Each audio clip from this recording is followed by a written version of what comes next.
नमस्कार, the bonus के prime time show bonus point में आप सभी का स्वागत है। मैं हूं विपुल सिंह। शाम के 7 बजते ही आपकी जेब से लेकर के देश की अर्थव्यवस्था पर असर डालने वाली तमाम महत्वपूर्ण खबरें लेकर के हम पहुंच चुके हैं अपने स्टूडियो और इन खबरों के विश्लेषण के लिए हमारे साथ मुंबई स्टूडियो से जुड़ चुके हैं द बोनस के संपादक अंशुमान तिवारी जी। अंशुमान सर, बहुत बहुत स्वागत है आपका। धन्यवाद विपुल।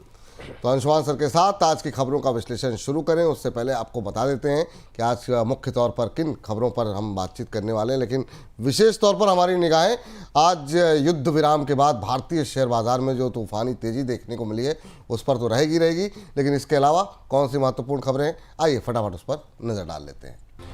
तो बोनस पॉइंट में आज सबसे पहले बात होगी मानसून को लेकर के। मानसून विभाग ने केरल पहुंचने को लेकर के मानसून के बारे में क्या कुछ बयान दिया है, वो बयान क्या है और आखिर में कब तक मानसून केरल पहुंच रहा है, ये जानने की कोशिश होगी। इसके बाद बात होगी गेहूं पर। इस साल सरकार की गेहूं खरीद 4 साल के ऊपरी स्तर पर आ गई है। आखिर में इसका असर क्या होगा, इसे अंशुमान सर से डिटेल में समझेंगे। अगली खबर होगी डेरिवेटिव ट्रेड को लेकर के। संभावना ये है कि आगे चल करके सेबी की तरफ से डेरिवेटिव ट्रेड को लेकर और भी सख्ती हो सकती है। आखिर में ये संभावना क्यों है, इस पर भी करेंगे विस्तार से बातचीत। अगली खबर एसआईपी को लेकर के है। अप्रैल के दौरान देश में एसआईपी बंद होने की रफ्तार काफ़ी तेज़ी से बढ़ी है। कितने एसआईपी खाते बंद हुए हैं और ये ट्रेंड आखिर में क्या बता रहा है, इस पर भी अंशुमान सर से डिटेल में बातचीत होगी। अगली खबर होगी अमेरिका और चीन के बीच टैरिफ को लेकर के हुई बातचीत और समझौते से जुड़ी हुई। दोनों देशों ने एक दूसरे पर टैरिफ घटाने की बात कही है। टैरिफ कितने कम हो रहे हैं, इसे समझने की कोशिश होगी। और आखिर में भारत और पाकिस्तान के बीच सीज फायर के बाद आज खुले शेयर बाजारों में आई जोरदार तेजी पर भी बात होगी। अंशुमान सर से समझने की कोशिश होगी कि आखिर में दोनों देशों के बीच आगे क्या हो सकता है। चलिए, तो अब लेकिन सबसे पहले नजर डालते हैं मानसून से जुड़ी खबर के साथ। इस साल देश में मानसून की दस्तक समय से पहले ही हो सकती है। मौसम विभाग का मानना है कि 27 मई को मानसून केरल के तट पर पहुंच सकता है। सामान्य तौर पर मानसून 1 जून को केरल के तट पर पहुंचता है। मौसम विभाग का मानना है कि मंगलवार को मानसून बंगाल की खाड़ी के दक्षिण पूर्वी हिस्से में पहुंच सकता है। मौसम विभाग ने इस साल मानसून सीजन के दौरान देश में सामान्य से ज़्यादा बरसात का अनुमान लगाया है।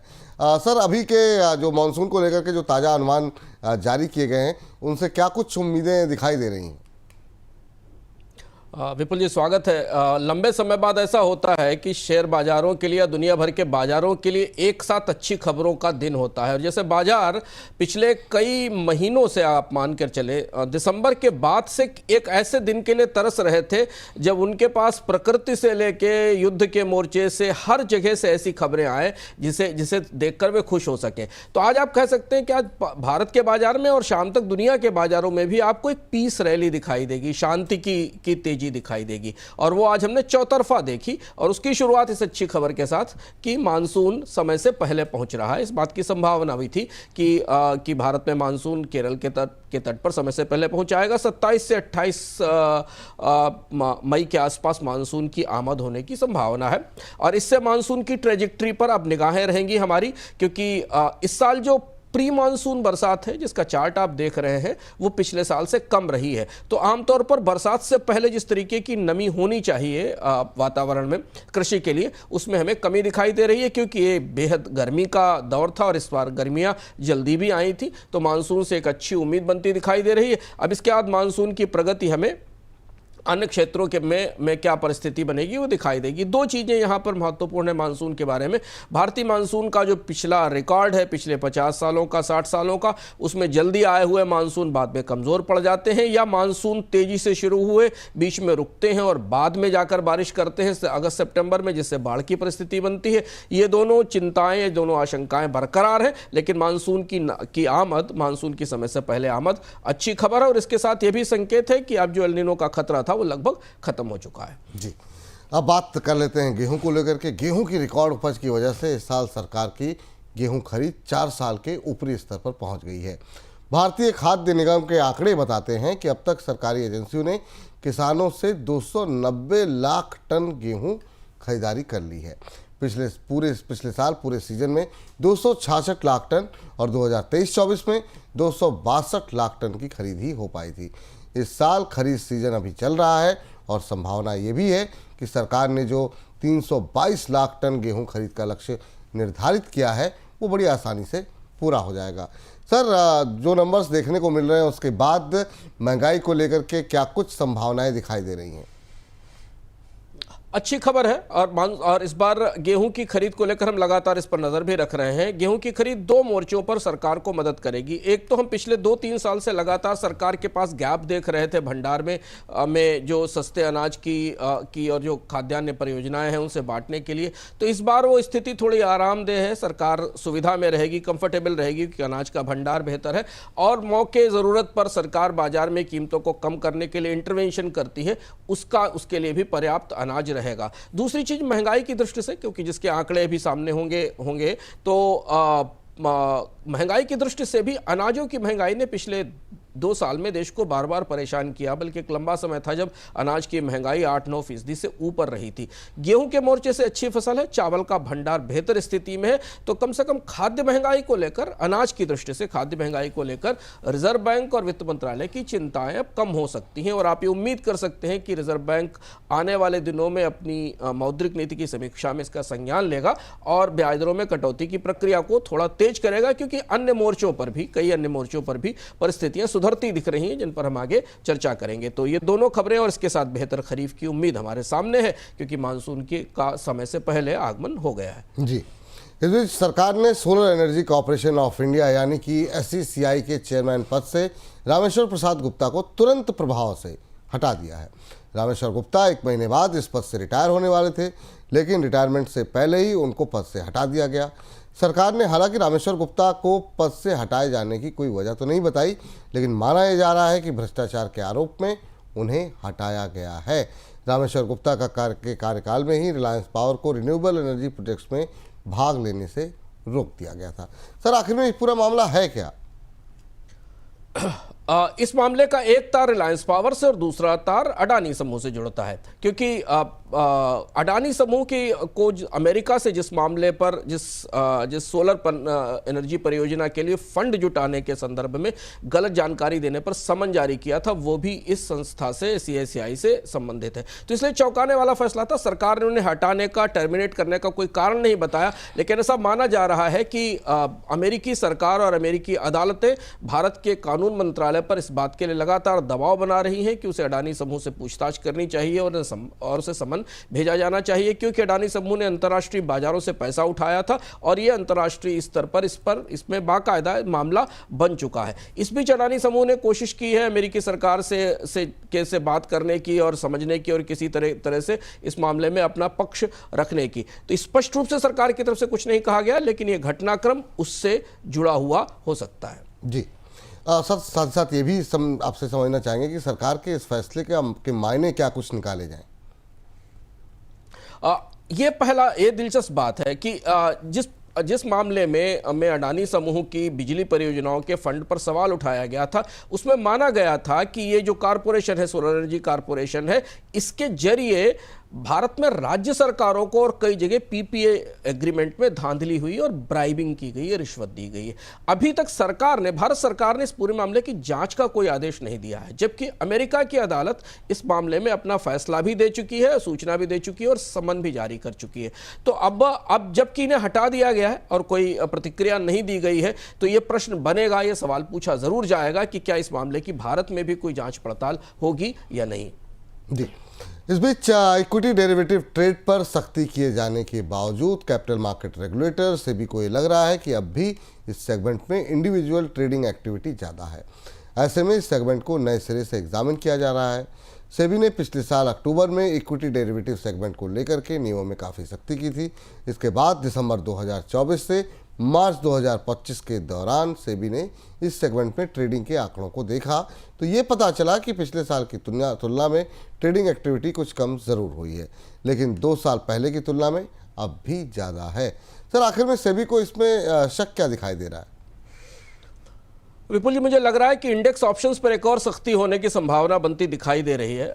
SEBI ने 2024 में अक्टूबर में जब ये नियम बदले थे, उसके बाद सख्ती की थी और 5-6 अलग अलग तरीके के मेजर्स उठाए भी थे, जिनके जरिए ये तय करने की कोशिश की गई थी कि जो इक्विटी के फ्यूचर और ऑप्शंस फ्रेमवर्क है उन्हें ठीक किया जाए, कॉन्ट्रैक्ट का साइज, वीकली डेरिवेटिव्स प्रोडक्ट्स को ठीक करना और रिस्क के कवरेज को बेहतर करना। लेकिन इसके बाद भी सेबी ये चाहती थी इन बदलावों के जरिए कि इंडिविजुअल इसमें ज़्यादा भागीदारी ना करें, संस्थाएं, ब्रोकरेज और जो बड़े निवेशक हैं वो इस जोखिम भरे कारोबार में हाथ डालें, पर ऐसा होता लग नहीं रहा है। सेबी के जो खबर निकल कर आ रही है उससे सेबी अभी इसमें व्यक्तिगत लोगों की या इंडिविजुअल लोगों की भागीदारी को लेकर चिंतित है। तो हम ये संकेत यहां से पकड़ सकते हैं कि आने वाले समय में इक्विटी डेरिवेटिव्स के नियमों में एक और बदलाव हमें नजर आ सकता है। जी, बीते कुछ महीनों से भारतीय शेयर बाजार में बड़ी अस्थिरता का असर म्यूचुअल फंड एसआईपी पर भी देखने को मिला। म्यूचुअल फंड उद्योग संगठन एमफी के आंकड़े बताते हैं कि अप्रैल के दौरान देश में जितने नए एसआईपी खाते खुले हैं उनके मुकाबले बंद होने वाले खातों की संख्या लगभग 3 गुना है। अप्रैल के दौरान लगभग 1.37 करोड़ एसआईपी बंद हुए, जबकि नए खुले एसआईपी का आंकड़ा 46 लाख रहा। सर, किस कैटेगरी में सबसे ज़्यादा निवेशक जो है वो निकलते हुए दिखाई दिए हैं? विपुल जी, ये बेहद चौंकाने वाली खबर थी और भारतीय म्यूचुअल फंड उद्योग के लिए पहला मौका था जब सिप क्लोजर रेशियो, नए सिप खाते खुलने के बदले पुराने सिप खाते बंद होने का रेशियो 200% से ऊपर निकल गया। और ये म्यूचुअल फंड निवेशकों में कुछ हद तक बड़ी घबराहट की तरफ इशारा करता है। और शेयर बाजारों में जो हमने परिस्थिति देखी जनवरी के बाद से, उसके बाद ये स्वाभाविक था कि भारत के वो आम छोटे निवेशक जिन्होंने पहली बार शेयर बाजार और म्यूचुअल फंड का ककहरा सीखा था और एसआईपी करना शुरू किया था, उन्हें डर लगता है इससे। डेटा पॉइंट के चार्ट में अगर हम इसे आंकड़े में देखने की कोशिश करें तो लगातार अगर आप जनवरी से देखें तो जनवरी, फरवरी, मार्च और अप्रैल के महीनों में नए खुलने वाले सिप खातों की संख्या उत्तरोत्तर कम होती गई है और बंद होने वाले खातों की संख्या बढ़ती गई है। अप्रैल में बड़ा जंप आया है। इसमें एक बात यह भी है जिसे हम थोड़ा सा एक चुटकी नमक के साथ लेते हैं। यह माना जा रहा है कि कोविड के दौरान जो सिप खुली थी 2020 में, 19 में, 21 में, उनमें से कई सारी सिप्स परिपक्व भी हुई हैं, मैच्योर भी हुई हैं और इसलिए भी ये आंकड़ा हमें बड़ा दिखाई दे रहा है। लेकिन फिर भी विपुल जी, ये सिप बंद होने का अनुपात जो 297%, 300% के आसपास है, ये बेहद चौंकाने वाला है। हालांकि निवेश पर्याप्त कायम है, पर अगर आप ध्यान से देखें तो निवेश में भी बढ़ोतरी, एसआईपी निवेश में भी बढ़ोतरी केवल 3% के आसपास हुई है। कैटेगरी की बात देखें तो देखते हैं कि इक्विटी फंड में, चूंकि भारत में सबसे ज्यादा म्यूचुअल फंड के स्कीमें इक्विटी फंड में है, तो सबसे ज्यादा शेयर बाजार की स्थिरता का इस पर असर पड़ा है। मिड कैप और स्मॉल कैप फंड में सिप्स सबसे ज्यादा बंद हुए हैं। हालांकि इस तरीके के आंकड़े स्पष्ट नहीं, पर आंकड़ों को भीतर जाके देखें तो हमने जानने की कोशिश की, मिड कैप और स्मॉल कैप में सिप्स सबसे ज्यादा बंद हुए हैं। फ्लेक्सी कैप फंड पर भी असर पड़ा है, लार्ज कैप फंड पर भी असर पड़ा है, लेकिन वहां असर थोड़ा कम है मिड कैप और स्मॉल कैप की तुलना में। हाइब्रिड फंड में भी असर पड़ा है। कई निवेशक बाजार में उठापटक, अस्थिरता और वॉलेटिलिटी के कारण हाइब्रिड फंड से निकलकर लिक्विड फंड में चले गए हैं, ऐसा दिखाई दे रहा है।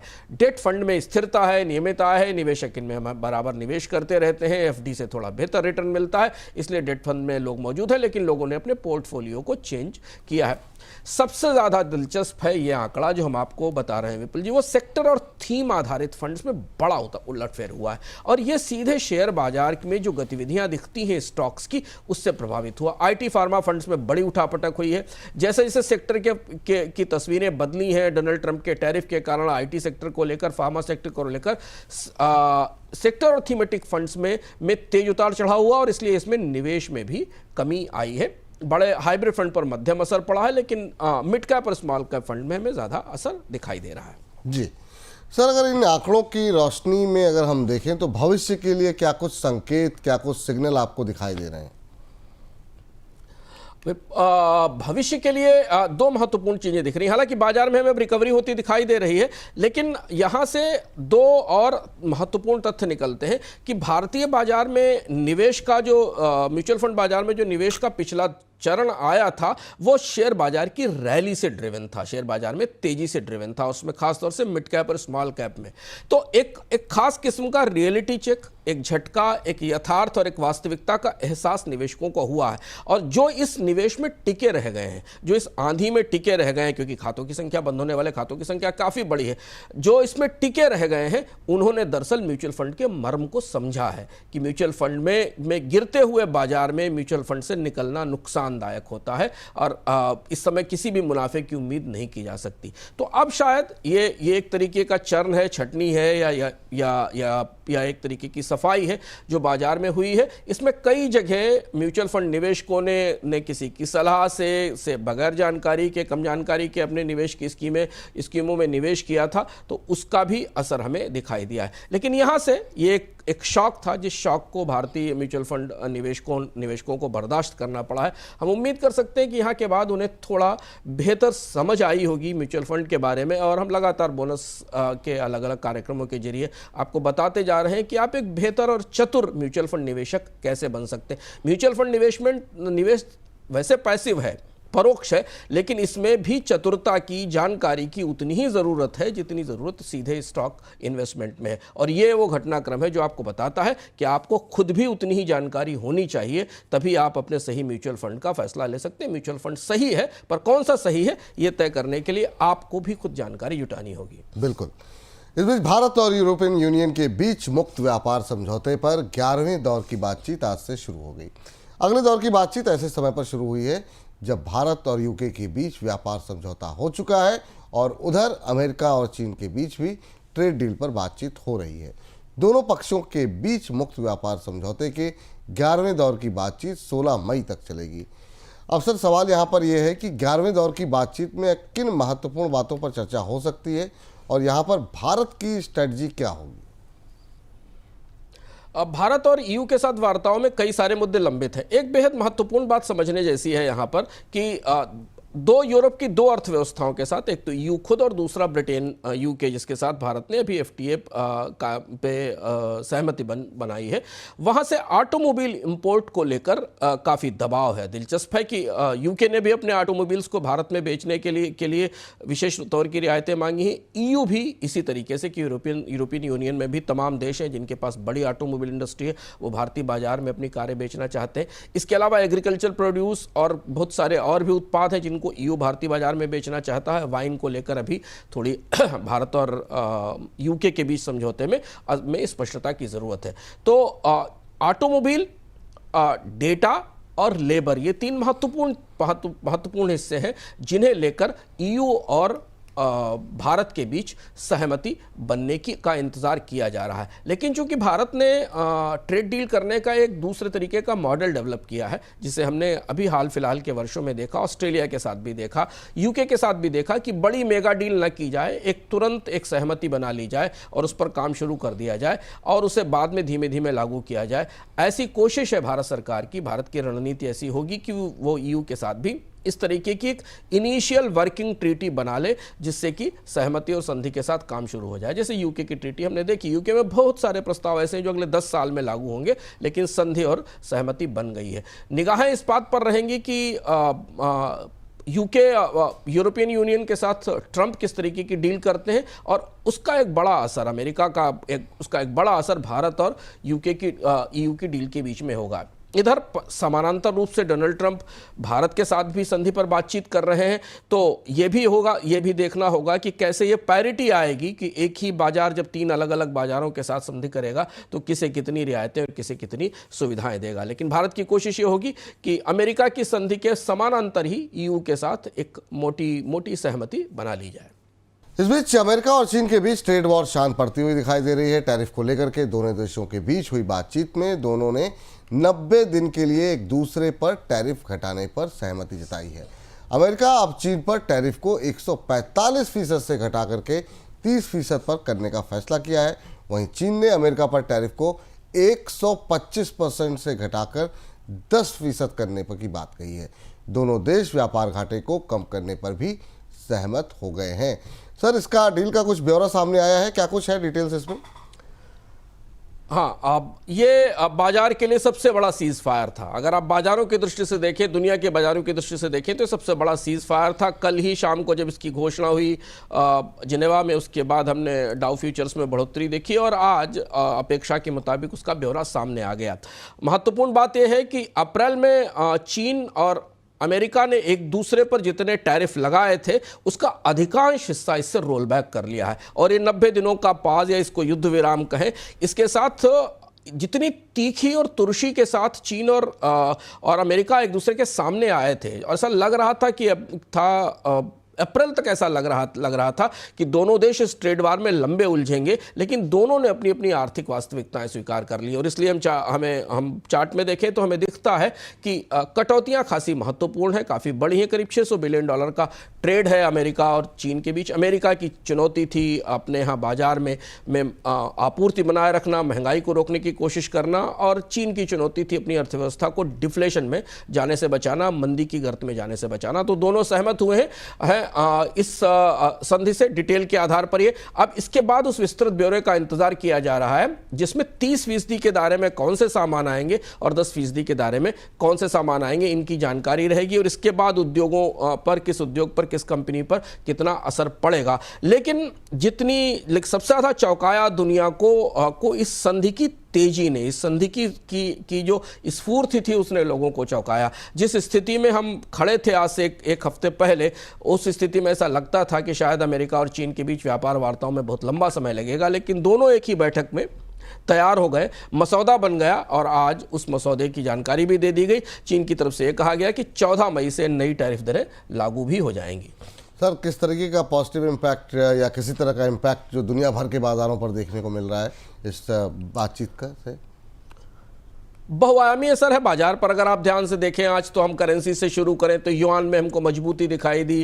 जो सेफ हेवन करेंसीज थी उनके अगेंस्ट डॉलर मजबूत होता दिखाई दिया है, क्योंकि जैसे जैसे डॉलर की मजबूती बढ़ेगी, अमेरिकी अर्थव्यवस्था में विश्वास और भरोसा बढ़ेगा। अमेरिकी डॉलर में अब स्थिरता आ सकती है आने वाले समय में। अच्छा, व्यापार सामान्य होने से चीनी युआन को भी सहारा मिलेगा आने वाले दिनों में।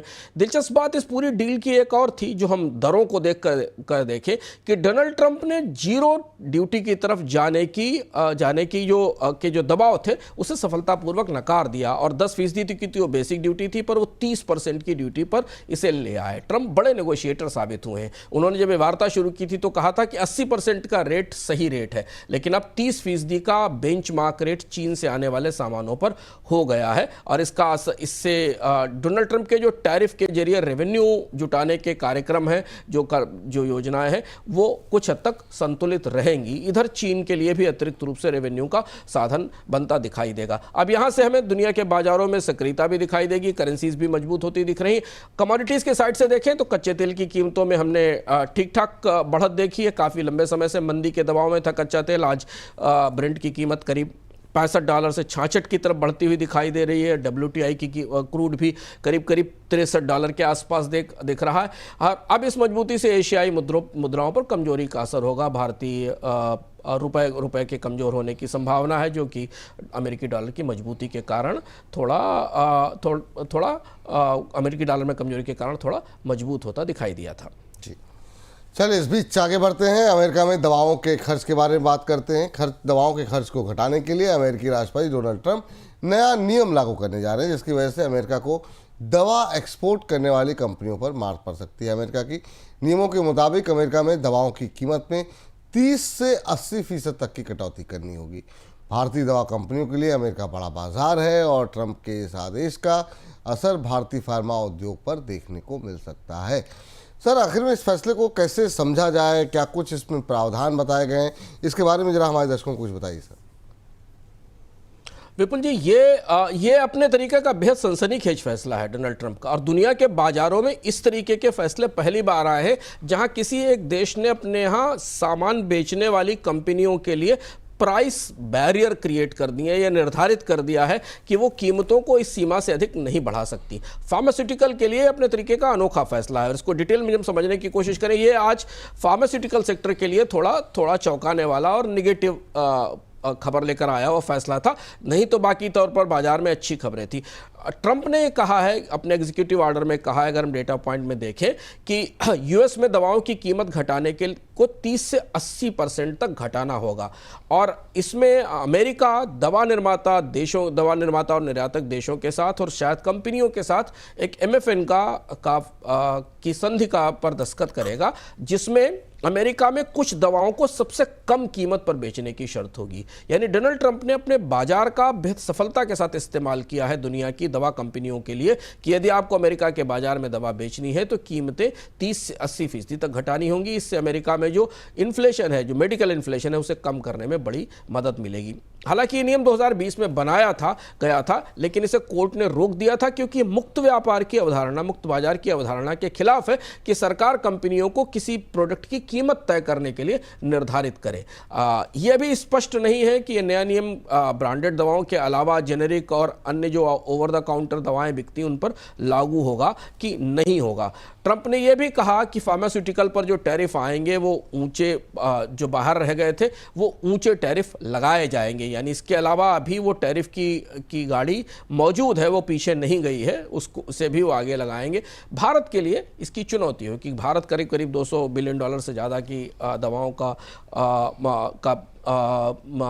आयात करता है और भारत और यूरोप सबसे बड़े सप्लायर हैं यूरोप हैं। और इसीलिए आज हमने इसके अलावा ट्रंप ने यह भी कहा कि यूएस में दवा उत्पादन को बढ़ावा देने के लिए और इंपोर्टेड एपीआई पे सख्त निगरानी भी की जाएगी। इसलिए विपुल जी, शुरुआती समय में सुबह जब बाजार में बहुत शानदार रैली चल रही थी, उस दौरान भी हमने फार्मा स्टॉक्स की थोड़ी पिटाई देखी थी। हालांकि बाद में हमने उसमें थोड़ी रिकवरी देखी। जी, वही मेरा सवाल भी अगला ही था कि सर, इंडियन कंपनीज को लेकर के क्या कुछ व्यू निकल के आ रहा है और इन पर किस तरीके का असर आप देख रहे हैं? फार्मा स्टॉक्स के लिए तो अच्छा नहीं है, फार्मा कंपनियों के लिए, क्योंकि जब डोनाल्ड ट्रंप अपने बाजार में, क्योंकि अमेरिका सबसे बड़ा बाजार है और कीमतें कम करने के लिए और 80% तक कीमतें कम करने का दबाव बनाएंगे तो इसका सीधा असर फार्मा कंपनियों की बैलेंस शीट पर, उनके मुनाफों पर, उनके रेवेन्यूज पर होगा। और इसीलिए आज वो बेचैनी हमको शुरुआती बाजार में दिखाई दी। हालांकि बाद में चूंकि बाजार में तेजी थी तो थोड़ा सपोर्ट आया, लेकिन फार्मा कंपनियों के लिए फिलहाल अभी डोनाल्ड ट्रंप के इस फैसले का गंभीर असर होगा। यूरोप की और भारत की भी फार्मा कंपनीज के लिए अभी देखना है कि कौन कौन सी कंपनियां, कौन कौन सी दवाएं और किन किन कंपनियों की दवाएं इस सूची में आती हैं जिन्हें डोनाल्ड ट्रंप एमएफएन स्टेटस के तहत लाते हैं और दुनिया में सबसे कम कीमत पर बेचने के लिए बाध्य करते हैं। दूसरी एक बड़ी बात यह है कि फार्मास्यूटिकल उद्योग बहुत संगठित है और पूरी दुनिया में चुनिंदा बड़ी कंपनियां हैं जो अंतर्राष्ट्रीय बाजारों में बेचती हैं। ये इस तरीके के फैसले दुनिया के अन्य देशों के लिए नजीर भी बन सकते हैं, जहां दुनिया की अन्य सरकारें भी अपने यहाँ दवाओं की कीमतों को कम करने के लिए, दवा उत्पादकों के लिए, निर्यातकों के लिए ऐसी शर्त रख सकती हैं। तो फार्मा सेक्टर को लेकर अभी भी बेचैनी, आशंका बनी हुई है। इस ऑर्डर के विस्तृत ब्यौरे के बाद हम ये समझ पाएंगे कि किस खास कंपनी पर कितना असर पड़ा है, पर बाजार में घबराहट लाजिमी थी इसे लेकर। इस बीच पिछले हफ्ते जब भारत और पाकिस्तान के बीच तनाव का पारा हाई था, उस समय इंटरनेशनल मॉनेटरी फंड यानी कि आईएमएफ के बोर्ड ने अपने कर्ज प्रोग्राम के तहत पाकिस्तान को $2.3 अरब का कर्ज मंजूर किया। आईएमएफ में भारत की तरफ से इसका विरोध किया गया, लेकिन भारत के विरोध के बावजूद आईएमएफ ने इस कर्ज को पास कर दिया।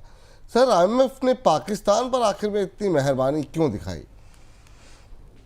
यह बेहद दिलचस्प घटनाक्रम था और अगर आप पूरे घटनाक्रम की कड़ी देखें, जहां से बात शुरू हुई और उसके बाद भारत और पाकिस्तान के बीच सीज फायर तक आई, उसमें आईएमएफ एक महत्वपूर्ण विंडो था, कड़ी था या नहीं था, ये बात बाद में स्पष्ट होगी। लेकिन पैटर्न की दृष्टि से देखें कि आईएमएफ से सहायता जारी हुई, फिर उसके बाद भारत ने अपनी तरफ से अगले टेरर अटैक को एक्ट ऑफ वार घोषित किया और फिर उसके बाद अमेरिका की तरफ से फ़ोन पर बात की गई और भारत और पाकिस्तान के बीच सीज फायर की घोषणा की गई।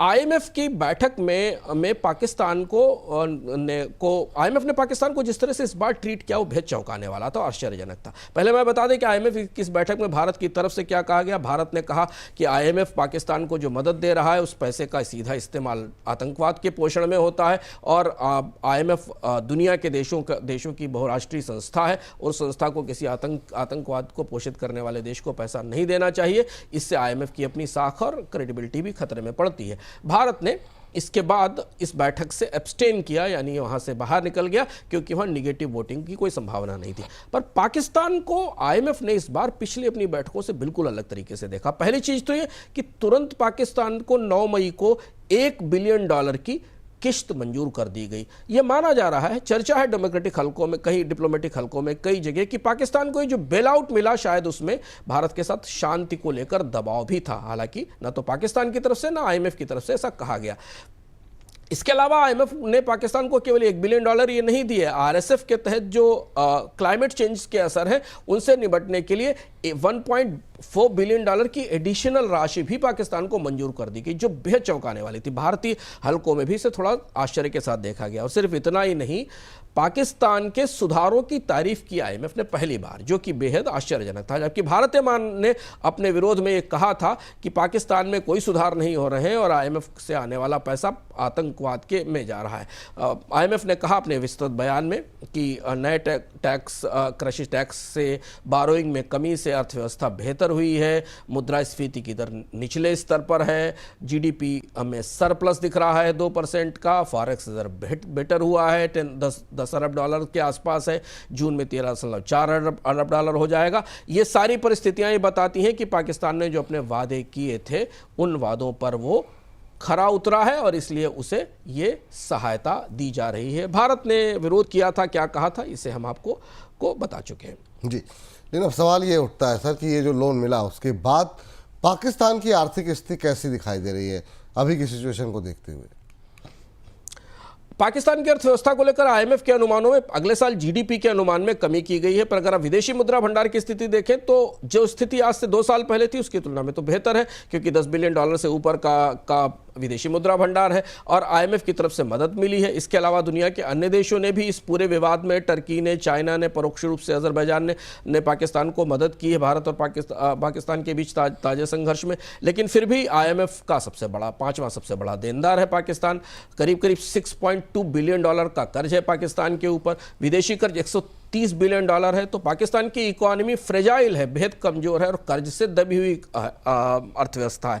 मौजूदा परिस्थिति में पाकिस्तान के लिए आईएमएफ और अन्य सहायता की जरूरत उसे लगातार पड़ती रहेगी, तभी अर्थव्यवस्था अपने पैरों पर खड़ी हो पाएगी। और अगर कोई बड़ा झटका आने वाले समय में किसी तरह से लगता है तो इसका असर पाकिस्तान की अर्थव्यवस्था पर पड़ेगा। महत्वपूर्ण यह होगा कि भारत और पाकिस्तान के रिश्ते, जिसमें अब सीज फायर हुआ, युद्ध विराम हुआ है, ये आगे किस तरफ जाते हैं। क्योंकि अगर पाकिस्तान में पानी के बहाव को लेकर, सिंधु से मिलने वाले पानी को लेकर आने वाले समय में चुनौती बनी रही तो उसका असर हमें पाकिस्तान की अर्थव्यवस्था की और जीडीपी पर दिखाई देगा। लेकिन ये तात्कालिक तौर पर एक लाइफलाइन थी, नहीं तो पाकिस्तान डिफॉल्ट होने जा रहा था और आईएमएफ ने पाकिस्तान को डिफॉल्ट होने से रोक लिया, बचा लिया और न बचा लिया बल्कि पाकिस्तान तो वहां से आईएमएफ से तारीफ का तमगा भी लेके लौटा।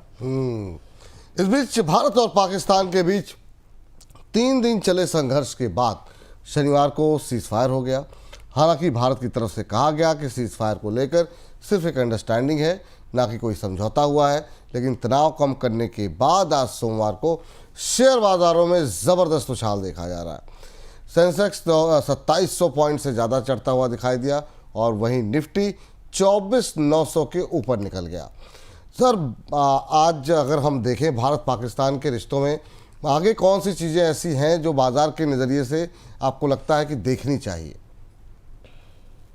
विपुल जी, हम लोग भी लगातार करीब से इस पूरे घटनाक्रम पर नजर रख रहे थे और हम लगातार दर्शकों को ये बता रहे थे कि तमाम चर्चाओं और उत्साहों और तमाम कयासों और स्पेकुलेशन के बीच डिप्लोमेटिक मामले, कूटनीतिक मामले और भारत पाकिस्तान के रिश्तों का अपना एक डिफरेंट रसायन है, उनकी अपनी एक दूसरी केमिस्ट्री है और इन्हें हर बार हम ऐसे ही उबाल तक जाते देखते हैं। और इसका इतिहास है पूरा कि ऐसे ही उबाल तक जाते देखते हैं और उसके बाद ये ठंडे पड़ते हैं और उसके बाद फिर थोड़े दिनों तक टकराव चलता है, फिर बातचीत होती है और चीजें सामान्य होने की तरफ जाती हैं। तो ऐसा पहली बार नहीं हुआ, ये लगभग 5 साल 6 साल में बराबर होता और इसलिए इस बार शेयर बाजार ने इस पूरी प्रक्रिया को समझा था। हमने अपने पिछले सप्ताह के कार्यक्रम में कहा भी था कि 2-3-4 दिन में ये परिस्थितियां सामान्य स्थिति में पहुंचेंगी। तो जो तनाव टकराव था वो अब सीज फायर की सीमा तक आ गया। इससे पहले भी भारत और पाकिस्तान के बीच युद्ध विराम भी हुए और युद्ध विरामों का उल्लंघन भी हुआ और उल्लंघन के बाद टकराव तक परिस्थितियां भी पहुंची हैं और उसके बाद वापस लौटे हैं दोनों देश। और ये भारत पाकिस्तान रिश्तों की एक अजीब सी फितरत है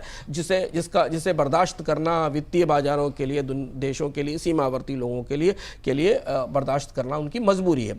अब यहां से चीजें किस दिशा में आगे जाएंगी इस पर हमारी निगाह रहेगी। बाजार की, निवेशकों की, अर्थव्यवस्था की, रोजगारों की, नौकरियां चाहने वाले लोगों की निगाह रहेगी। भारत ने अपनी तरफ से शर्तें बड़ी सख्त रखी हैं। फिलहाल सिंधु जल समझौते को लेकर आने वाले समय में क्या होता है इस पर देखा जाएगा। पाकिस्तान का कहना यह है कि वो सिंधु जल समझौते पर बातचीत करेगा। भारत ने फिलहाल उस पर बातचीत करने से इनकार कर दिया है। आतंकवाद पर भारत चर्चा करना चाहता है। अमेरिका की तरफ से कल प्रस्ताव दिया गया था, हालांकि भारत की तरफ से इसे नकार दिया गया। अब ये देखना होगा कि आने वाले समय में जो वार्ताएं होती हैं भारत और पाकिस्तान के बीच में, उसका एजेंडा कैसे बनता है, उस एजेंडा में क्या शामिल होता है। कश्मीर को लेकर भारत बिल्कुल बातचीत करने को तैयार नहीं है तो एक ये बड़ा हिस्सा है जहां से चीजें अगर सुधरी नहीं तो ये तनाव थोड़ा लंबे समय तक सीमा पर कायम रह सकता है।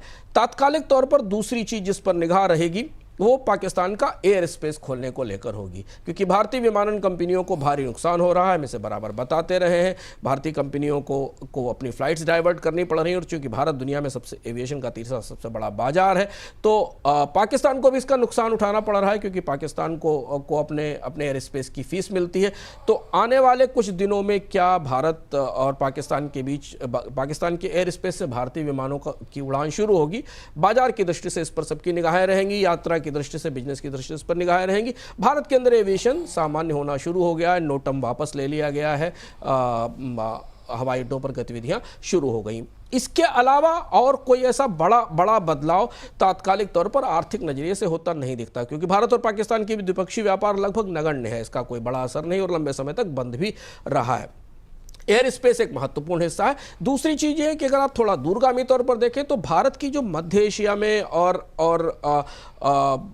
पश्चिम एशिया में चल रही परियोजनाएं हैं, जिनमें भारत के आर्थिक हित शामिल हैं, जिसमें कि ईरान के साथ चाबार पोर्ट की परियोजना है या जो कॉरिडोर्स बनाने की परियोजना है, उनका भी भविष्य बहुत हद तक इस बात पर निर्भर करेगा कि ये ताज़ा तनाव सीज फायर के बाद स्थायी शांति तक कब तक पहुंचता है और आगे क्या परिस्थितियां बनती हैं। अब यहाँ पर महत्वपूर्ण सवाल ये उठता है सर कि आज जिस तरीके की रैली देखी हमने, 900 अंकों से ज़्यादा की, 924 का लेवल तक आता हुआ दिखाई दिया। अब आगे खतरे की घंटी कहाँ दिखाई दे रही है? विपिन जी, खतरे की घंटी दो है। एक तो ये कि भारत और पाकिस्तान के बीच चूंकि सहमति बन गई है, तो ये सहमति और युद्ध विराम अभी कुछ समय तक जारी रहेगा, बातचीत होगी और बर्फ पिघलाने की कोशिश होगी, यानी कि तेवर भारत के भी तीखे हैं और पाकिस्तान की तरफ से भी दबाव है इसको लेकर। खतरे की घंटी है अमेरिका और चीन के बीच अगले कुछ दिनों में किसी और टैरिफ की डिटेलिंग को लेकर किसी टकराव न होने की। दूसरी एक और बड़ी चीज़ है कि बाजारों के लिए एक राहत की बात इस समय यह है कि दो और तनावपूर्ण स्थितियां सामान्य हो रही हैं। ईरान और अमेरिका के बीच बातचीत शुरू हुई है, जिस पर शायद आने वाले समय में थोड़ी प्रगति दिखाई देगी। रूस और यूक्रेन के बीच बातचीत की प्रक्रिया शुरू हो रही है, टर्की में बातचीत होगी। तो बाजारों के लिए यहाँ से स्थितियाँ थोड़ी सामान्य और सुविधाजनक रहेंगी। हाँ, भारत की अपनी घरेलू अर्थव्यवस्था की चुनौतियां गंभीर हैं। रिजल्ट्स के सीजन में हमने देखा कि भारतीय अर्थव्यवस्था में डिमांड की अपनी कमजोरी दिख रही है। वो डिमांड की कमजोरी और कंपनियों के नतीजे बाजार में निवेशकों के और स्टॉक मार्केट को प्रभावित करेंगे। नहीं तो अभी फिलहाल अर्थव्यवस्था की दृष्टि से कई सारी नकारात्मक खबरों का बोझ अब कम होता दिखाई दे रहा है, अगर कोई बड़ा घटनाक्रम नहीं होता है। जी, बहुत बहुत शुक्रिया सर, बहुत बहुत धन्यवाद आपका आज की इस चर्चा में जुड़ने के लिए, इन तमाम खबरों का विस्तार पूर्वक विश्लेषण करने के लिए बहुत बहुत शुक्रिया, बहुत बहुत धन्यवाद आपका। तो चलिए फिलहाल आज के इस बोनस पॉइंट को यहीं पर समाप्त करते हैं। आप लगातार बने रहिए बोनस के साथ। मुझको फिलहाल के लिए इजाज़त दीजिए। नमस्कार।